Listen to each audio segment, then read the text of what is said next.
The second scoring criterion under the efficient use of scarce resources and leverage selection category is other contributions.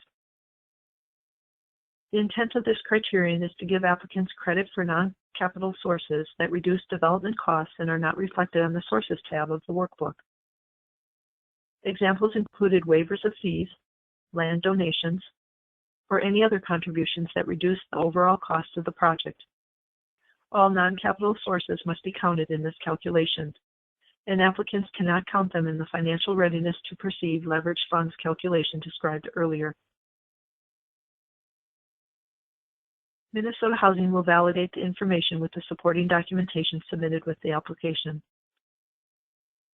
Supporting documentation must be signed and must state the dollar amount.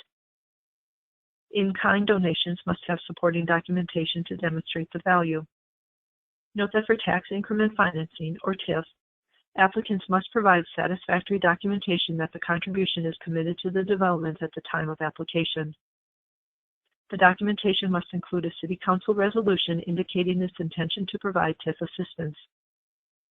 The anticipated amount must be included in the resolution or a letter from the City. Minnesota Housing has created TIF resolution and TIF letter templates for applicants.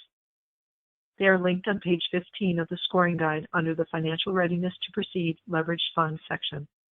The self-scoring worksheet and the scoring guide contain detailed information and examples of acceptable documentation and sources examples. Pay close attention to these documents when obtaining commitments. Also note that the calculation for this category differs from the Financial Readiness to Proceed Leveraged Funds calculation. Unlike the Financial Readiness to Proceed Leveraged Funds calculation, there are no exclusions when calculating the other contributions percentage.